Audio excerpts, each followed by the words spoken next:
Bienvenidos a una nueva emisión de su programa Contacto Social, el primer informativo del movimiento sindical y social colombiano. En días pasados, la Federación Nacional Sindical Unitaria Agropecuaria FENSUAGRO llevó a cabo su Junta Nacional Ampliada. Estas fueron algunas de sus conclusiones. Logramos interesar a todos los compañeros en la participación en los escenarios donde se establecen agendas de movilización, caso digamos como Socol y otras instituciones amplias en donde seguramente se van a resolver lo de la agenda de movilización este año. Se llamó a la movilización del próximo 6 de febrero, así como a la participación en Marcha Patriótica los días 22-23 de abril, donde seguramente se va a trabajar por profundizar el trabajo, la recuperación del tejido social y bajar a través de comités pro paro cívico en las veredas, en las fábricas, en los municipios pequeños. Se avecina despido masivo en la ExxonMobil tras cierre de estaciones de servicios a nivel nacional. La ExxonMobil de Colombia viene cerrando sistemáticamente puestos de trabajo, lo que pone en riesgo nuestra convención colectiva de trabajo, y esas decisiones perjudican al pueblo colombiano porque una de ellas, como el cierre de la distribución de combustible en el aeropuerto El Dorado, donde quien va a proveer el combustible es una compañía extranjera, una compañía gringa, haría que el costo del combustible subiese ostensiblemente, por ende se deben de incrementar los tiquetes aéreos. Trabajadores de la empresa de acueducto y alcantarillado de Bogotá nos explican las implicaciones de una posible fusión entre las empresas de servicios públicos en la capital. Las empresas prestadoras de servicios públicos del distrito, está el servicio de energía, donde la empresa corresponde a un holding, una casa matriz que es la empresa de energía de Bogotá, y hay un capital privado y hay un capital público.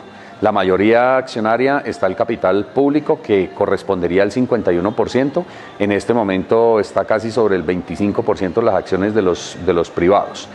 En el sector de telecomunicaciones, que no es una empresa prestadora de servicios públicos puramente dicha, porque corresponde al tema de las TIC, está normado por las TIC, y la empresa de teléfonos también tiene una participación accionaria de los públicos y de los privados, donde hay aproximadamente un 84%, creo que es, el capital público, y unas acciones privadas. Incluso participa Luis Carlos Sarmiento Angulo en la propiedad de la empresa de teléfonos. La única empresa que tiene naturaleza jurídica pública estatal es la empresa de acueducto de alcantarillado de Bogotá, que es una empresa industrial y comercial del Estado, que es 100% pública, con patrimonio público. Si se constituye un holding, se tendría que hacer una casa matriz y tendría que agruparse las empresas y tendría que mirarse este tema hacia dónde transita, porque pues lo que se vislumbra es que es más fácil convertir a la empresa de acueducto y alcantarillado de Bogotá en una sociedad por acciones que reversar los procesos en la misma empresa de teléfonos y en el sector de energía. Politiquería en Cúcuta Norte de Santander pone en vilo los puestos de trabajo de más de 200 familias en el sector de la salud. La SINSalud, que es la que presta los servicios en primer nivel en la área metropolitana de Cúcuta y en el municipio de San José de Cúcuta, van a ser despedidos porque no tienen padrino político. Es la orden que ha impartido el hoy alcalde de San José de Cúcuta, el doctor Don Amaris Ramírez París Lobo, quien se había comprometido a respetar los derechos a estos trabajadores. El premio por trabajarle al FIAO es que vienen debiéndoles 3 meses, pero al quedarse sin padrino político van a ser despedidos, y esa es la orden del alcalde de Cúcuta, sin importarle lo que pase en la calidad de prestación de servicios y en los daños financieros que se le van a hacer a la empresa hacia futuro. Avanzan negociaciones entre la comunidad del centro y Ecopetrol en la ciudad de Barrancabermeja. Iniciamos unas negociaciones habida cuenta de un movimiento que se hicieron en las comunidades del centro, donde llegamos a un acuerdo de simultaneidad, donde tendríamos que a la par de levantar el movimiento, reactivar las 4 mesas que en el 2007 se habían dejado planteadas, tales como la mesa de trabajo, la mesa de vivienda, mesa de proyectos productivos y mesa de medio ambiente. Ahí se ha estado trabajando de manera muy puntualita, semana a semana, donde los garantes está la gobernación, la alcaldía, la diócesis y los representantes de la Cámara también. En esa vía hemos hecho algunos preacuerdos donde la USO como tal propone no a la intermediación laboral como política nacional del sindicato. Expectativas ante el comienzo de negociaciones entre la multinacional Coca-Cola y el Sindicato Nacional de Trabajadores de la Industria de Alimentos, Sinaltrainal. Sinaltrainal presentó pliego a la transnacional Coca-Cola. El 25 de enero fue la primera reunión para discutir precisamente este pliego de peticiones. Hay un punto muy sentido que es sobre libertad sindical y el derecho de asociación que viene siendo violado y pisoteado en todas las fábricas de Coca-Cola en el país. Sobre esto nosotros hemos hecho mucho énfasis e igualmente sobre lo que es salud ocupacional. Hoy hay arrumado en todas las seccionales se puede calcular más de 100 trabajadores con enfermedades profesionales, producto precisamente del trabajo físico que se hace en la transnacional, que nosotros lo hemos catalogado como una trituradora de seres humanos. La respuesta de la empresa ha sido completamente negativa, lo único que quiere es un aumento salarial pírrico y que nosotros miremos qué podemos entregar de nuestra convención. Y en eso nosotros somos enfáticos, es el pliego de peticiones, son las condiciones de los trabajadores, es la no violación al derecho de asociación y libertad sindical, lo que vamos a discutir como mayor importancia dentro de esta negociación. Y nuestro invitado de la semana. En la Central Unitaria de Trabajadores se han marcado firmemente dos tendencias. Hoy nos acompaña el compañero fiscal Fabio Arias, el cual es parte de una de esas tendencias. Vamos a hablar un poquito del crisis en la Central Unitaria de Trabajadores. Buenos días, compañero. Bueno, buenos días, Germán, a usted y a todos los televidentes. Bueno, hay que hacer una precisión. La Central Unitaria de Trabajadores es una central pluralista. Por tal motivo, es lógico, natural, si se quiere, que existan varias tendencias. Ahora, evidentemente, hay dos históricas que han permanecido en la CUT. Su desarrollo está marcada exactamente por el desarrollo de sus controversias, lo cual no es malo en sí mismo, es muy positivo. La crisis no es porque haya dos tendencias o dos corrientes, una que se denomina el sindicalismo democrático, de la cual yo hago parte hoy, y otra de lo que se denomina el sindicalismo clasista. Esas dos corrientes han existido históricamente en la CUT, le dieron vida a ella. Yo pienso que han jugado un papel determinante en lo que es y no es hoy la CUT. Cuéntenos, ¿cuándo se empieza a enmarcar estas diferencias de estos dos grandes sectores? No, desde que nació la CUT. ¿Por qué desde que nació la CUT? Bueno, digamos que los dos criterios centrales entre la expresión del sindicalismo democrático y del sindicalismo clasista, aquí haciendo un esquema, pero al fin y al cabo gráfico para poder entender la situación. No, el sindicalismo democrático, decimos nosotros, creo que tenemos dos contradicciones que son muy fuertes con el sindicalismo clasista. Uno, la utilización de la violencia como herramienta política. Nosotros, el sindicalismo democrático, decimos que no se puede hacer en la actividad política de Colombia esa situación. Y dos, el tema de la exclusión de otras apreciaciones y otros criterios políticos para la gobernabilidad de la central. Nosotros somos partidarios de que se puede gobernar en términos muy plurales, sin excluir ni desconocer el otro. Manteniendo las diferencias, se puede andar un mismo camino y un mismo trayecto en la defensa de los intereses de los trabajadores. Sobre el conflicto armado. Hombre, nosotros lo que decimos sobre el conflicto armado es que eso no tiene... Mejor dicho, el conflicto armado en Colombia debe acabarse. Reclamamos que haya solución política negociada a ese conflicto ya, ¿sí? Que los secuestrados que hoy tienen los liberen totalmente, sin ninguna condición además, lo decimos categóricamente. E insistimos en que nosotros no consideramos que en Colombia se pueda utilizar hoy la violencia como arma política. Hoy. Hoy. ¿Antes sí se podía? No, no ha habido condiciones nunca en Colombia. Y lo digo entonces adicionalmente, nunca ha habido condiciones en Colombia. En todo este proyecto... ¿Por qué dice eso? Porque nunca ha habido condiciones. ¿A qué se refiere? La única vez que hubo condiciones fue cuando el asesinato de Gaitán. De resto nunca ha habido condiciones, nunca, para que haya esa situación. Siempre los sectores sociales y los sectores del pueblo, sí, no han considerado esa como su opción, nunca la han considerado. La izquierda colombiana está cabalgando sobre la historia del conflicto armado. Esa es su gran equivocación histórica y por eso no avanzamos.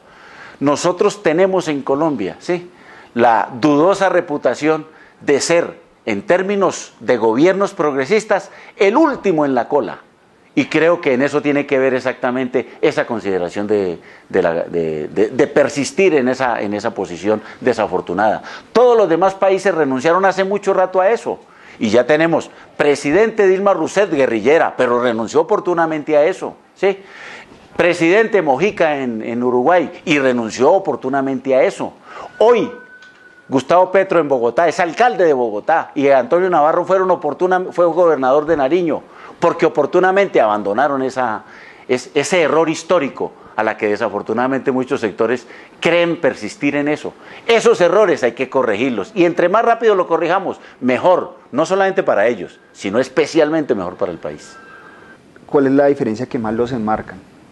Políticamente, yo creo que nos enmarca los criterios que tenemos nosotros frente a las relaciones con los patronos y los trabajadores.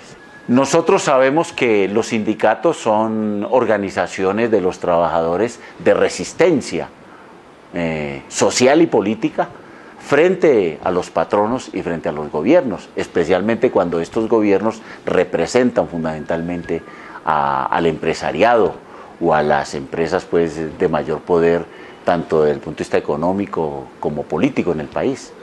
Entonces, hay un sector que llega hasta el extremo de decir que no se pueden hacer ni acuerdos con esos gobiernos o con esos empresarios porque o son explotadores o representan a toda cuestión. El sindicalismo democrático reconoce eso, reconoce que ellos representan eso, pero también reconoce que los trabajadores en organizaciones sociales, sindicales, de resistencia como estas, están en la obligación de exigir de esos gobiernos, de esos patronos, atender los reclamos y las quejas más urgentes de todos esos trabajadores. Y eso obliga entonces a llegar en muchas oportunidades a acuerdos y en otras, por supuesto, a desacuerdos. Es decir, por sí mismo, nosotros no podemos decir que por la naturaleza y el carácter de clase que representan estos sectores, entonces los trabajadores no podemos hacer acuerdos con ellos en temas, obviamente, que defiendan los intereses de los trabajadores. Ahora, si el acuerdo es sobre una tradición, pues obviamente que no respondemos por ella, respondemos por acuerdos que les sirvan especialmente a los trabajadores, pero nunca nos negamos a hacerlo. O sea, lo que usted plantea es que las condiciones de clase no están dadas y entonces por esta razón tenemos que dialogar con el patrón. No. Independientemente de la correlación de fuerzas en que nos encontremos. Independientemente de la correlación de fuerzas que tengamos frente a los gobiernos o frente a los patronos, porque la esencia hoy del planeta es que estamos en inferioridad de condiciones y esa inferioridad de condiciones va a ser va por un trecho largo por ahora, ¿sí? Pero independientemente de eso, ¿sí?, hay momentos en que habrá que hacer acuerdos y hay momentos en que toca levantar banderas políticas muy sustanciales para los trabajadores, pero inclusive para la sociedad en general en la cual nosotros nos movemos, e inclusive exactamente dentro de gobiernos de determinada naturaleza. Los trabajadores de la CUT Brasil, ¿sí?, pues han respaldado gobiernos progresistas, ¿sí?, y han llegado a acuerdos con esos gobiernos progresistas cuando están en el poder, ¿sí? Nosotros también podemos hacer exactamente lo mismo. Y entonces, esta que es una relación con un gobierno amigo, también es absolutamente válida con un gobierno enemigo. Estamos en la obligación de demandarle y exigirle a ese gobierno que atienda los reclamos y las peticiones de los trabajadores, sin dejar de desconocer que tenemos contradicciones con ellos. Pero si ese acuerdo le sirve a los trabajadores, hay que hacerlo. Por ejemplo, los acuerdos laborales sobre el tema de la intermediación laboral en Colombia son acuerdos que uno debe hacer con el gobierno y los empresarios. ¿Por qué nos vamos a negar nosotros a hacer un acuerdo por eso? La naturaleza de que este es un gobierno igual o peor que el anterior, y en eso podemos tener discusiones, no dice exactamente que nosotros entonces no podamos o podamos hacer el acuerdo con este gobierno. Hay momentos en que hay que hacerlos. Repito, independientemente de esa cuestión. De la correlación de fuerzas. Y bueno, lo que pasa es que la correlación de fuerzas va determinando qué tanto es más positivo el acuerdo o qué tanto es más limitado. Pero al fin y al cabo deberíamos hacerlo, y si el acuerdo le sirve para que los trabajadores puedan avanzar, ¿sí?, un escaloncito más en sus reivindicaciones y en la posibilidad de fortalecerse, ese acuerdo debía hacerse. Lo han hecho todos los trabajadores en Colombia, lo hemos hecho en determinados momentos de la época de la historia. Sin embargo, hay algunas personas que aquí en la CUT todavía siguen sosteniendo que con este gobierno no se puede hacer ningún acuerdo, ¿sí? Y por eso el último acuerdo que hicimos sobre el salario mínimo, inclusive dentro de la CUT, a pesar de que en general lo discutimos y estuvimos de acuerdo con él, hay algunos que siguen sosteniendo de que eso no es conveniente y de que eso no le sirve a los trabajadores. El sindicalismo democrático sigue pensando que esos acuerdos, en la medida que responden a los intereses de los trabajadores, por ejemplo, salario mínimo por encima de la inflación, por ejemplo, que se elimine la intermediación laboral, deben ser firmados y con base en ellos luchar para que se cumplan y de esa manera podamos avanzar en la debilidad y en las dificultades en que andamos. Muchos académicos señalan que parte de ese crecimiento del sindicalismo democrático es la crisis política que ha sufrido la izquierda colombiana. Lo primero que toca decir es que el sindicalismo democrático no es ajeno a la izquierda, ¿sí? Pensar que el sindicalismo clasista es la izquierda y el sindicalismo democrático no es la izquierda es un error categórico en la posibilidad para esos académicos de interpretar lo que está pasando aquí, ¿sí? Es la misma discusión que hay hoy sobre la cuestión del polo, ¿sí? Que desafortunadamente a veces se trasladan mecánicamente esos problemas aquí, pero digamos que es la misma cuestión, ¿sí? Él dice, no, es que progresistas no es de izquierda, progresistas es de izquierda, ¿sí? En el polo también hay otras corrientes también de izquierda, ¿sí?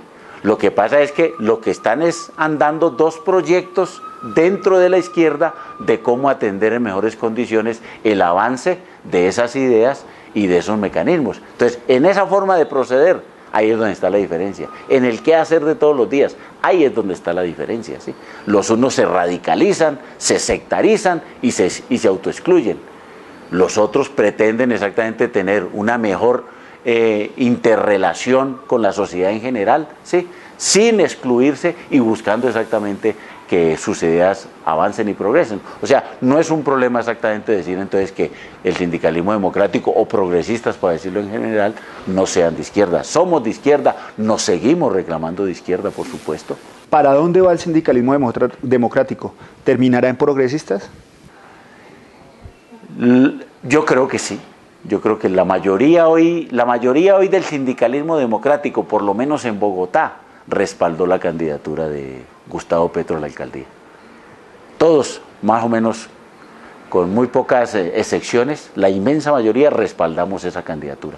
De tal manera que hay un acercamiento por esa concepción a progresistas. Los esperamos en la próxima emisión de su programa Contacto Social. Si desean hacer algún comentario o sugerencia, pueden escribirnos al correo electrónico prensa@eldia.com.co.